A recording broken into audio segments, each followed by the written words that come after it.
Security is an issue we all face, but few understand the ramifications.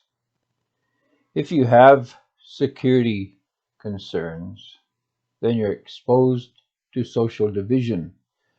How many of us realize that these concerns over security are a response to what someone else has done because of their fears for their security? There are two major responses to these security concerns. These two responses divide us into two camps and they exacerbate the issues. Security concerns exist because of the different ways that the two groups see ownership. If no one owned anything, the issue of security would not arise. This situation was the ideal that communists aimed for. Their vision was of a time when things were so plentiful that who owned what would be a meaningless question. What they did not understand was that to get to the point where ownership was no longer an issue, is that the issue of ownership had to be dealt with. It never was. Communism collapsed because no one was willing to give up what they owned in the present for an imaginary time of abundance in the future. The response of the left has always been about denying the problem by denying the sanctity of ownership. In the socialist view, no one owns anything outright. Most of the left believes the state has the ultimate say in the dispensation of the national assets. Others just allow nature to take its course, uh, the war of all against all. One owns what one can protect. This is basically the position of anarchists. The left never admits anyone owns anything without qualifying the statement.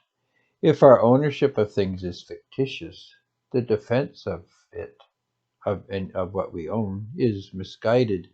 If you want to understand how the left thinks about justice, remember the left does not think you have a right to defend anything other than your feelings. Since we don't own anything outright, we are not in a position to defend it. It's not our problem, in other words. Conservatives want to protect what they have and believe they have a right to do this. However, guns, clubs, and prisons have not proved sufficient or effective in our defense of what we own. How could we defend against the erosion of wealth through inflation when the monetary system we use was designed to inflate and erode real wealth? Think about that. The tools used by the left to freeload off the right are wielded by governments and their systems of jurisprudence. The legal system our cultures use, to one degree or the other, require socialist predation to exist, let alone work. Our monetary system either inflates, stealing wealth from the creators of wealth, or it collapses. Conservatives need to use more than liberal institutions if we are to block the parasites of the left. If ever a scam has been perpetuated, it is the left's conception of security or how to provide security. The homeowner, in effect, has invited the thief in to help guard his treasure. The most obvious scam perpetuated by the left is its system of jurisprudence. Imagine, if you will, a man who has invested his savings and time in a crop of wheat, but he fears robbers will come and take what he has, so he asks his neighbors what he ought to do. In fact, he does not even have to ask them, because they are such good neighbors. They have come to him and remarked they are here to help him protect what he has. The farmer may not be able to guard his harvest from those who want to take it from him, they say. However, they, the neighbors, have a plan. They will protect his harvest for a small fee. They will appoint guards to guard his crop and judges to catch and punish anyone who threatens to steal the harvest. The first year of their protection, the neighbors only take 10% of the harvest as payment. Next year, they take 20%. In a few years, their share has gone up to 50% of the harvest, and the farmer notices his neighbors are not working, the ones doing the protecting, and are doing nothing more than watching that they get their full payment, that the farmers are not ripping them off from their fee. Because they've also made the offer to other farmers, the guardians and watchers of the harvest are living better than those doing the work of creating the harvest. The farmer complains to the other farmers about the perceived unfairness. So the suggestion is made that perhaps the farmers ought to combine together and stop paying their neighbors for not stealing what they are getting by agreement. Upon hearing this complaint, the liberal neighbors who are doing the watching and the guarding are outraged at the greed and the selfishness of the farmers. If there were newspapers and social media sites and so on, the farmers would be demonized for permitting their neighbors to go without. The argument is often made by freeloaders that we are all in this together.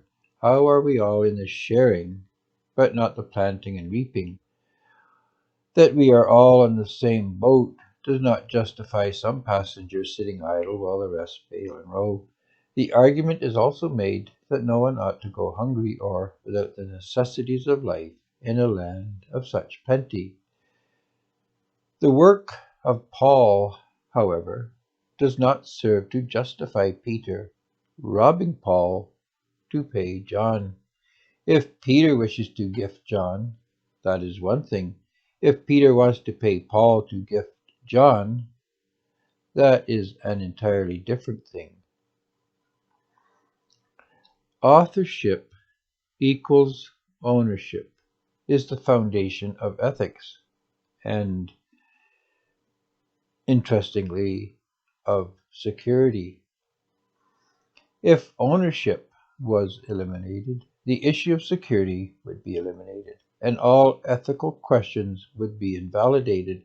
At minimum, we are said to own our bodies, but even this minimum condition has been abandoned by the left. Babies, it is said, do not have physical autonomy, and so have no expectation of security. In effect, the fetus becomes the property of the one in possession of it. This is akin to the situation of a slave or a domesticated animal.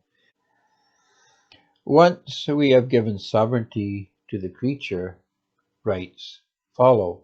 A right is a recognition of sovereignty. The right to life is a recognition that the being has a right to his or her own existence.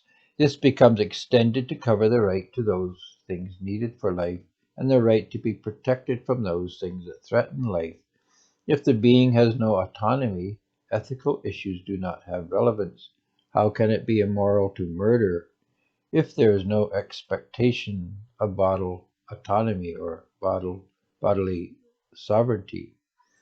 However, if authorship defines ownership, how does the right to life extend to the conditions needed for life?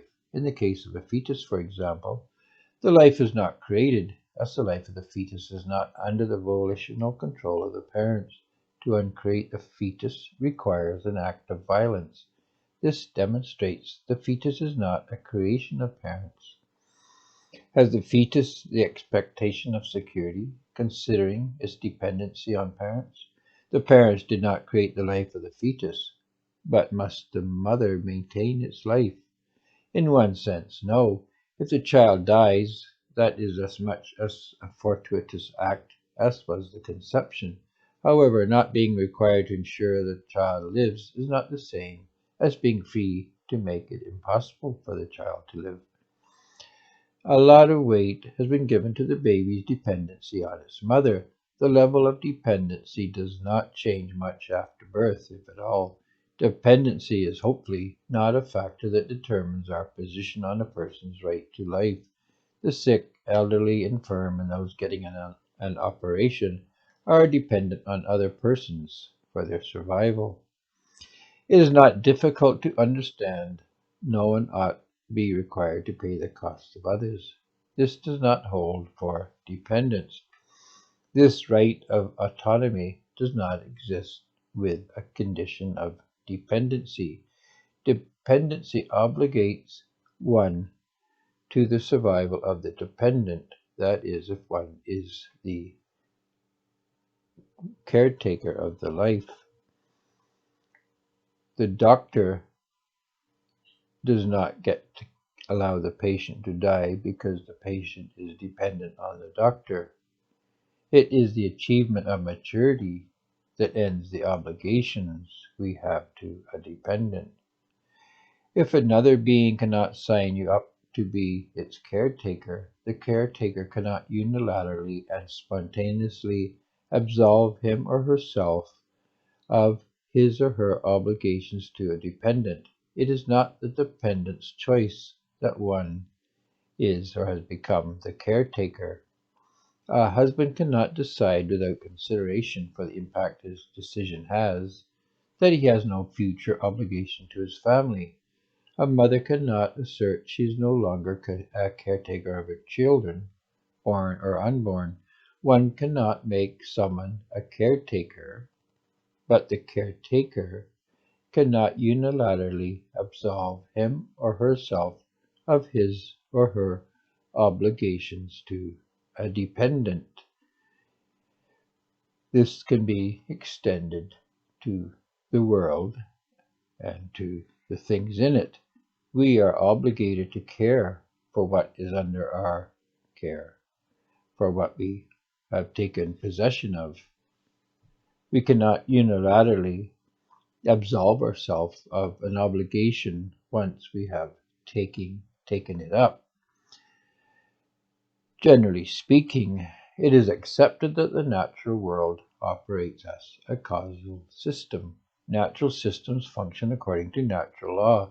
Impacts in a causal system produce predictable results. Yet, inconsistently, most people think mankind has choices or the ability to choose.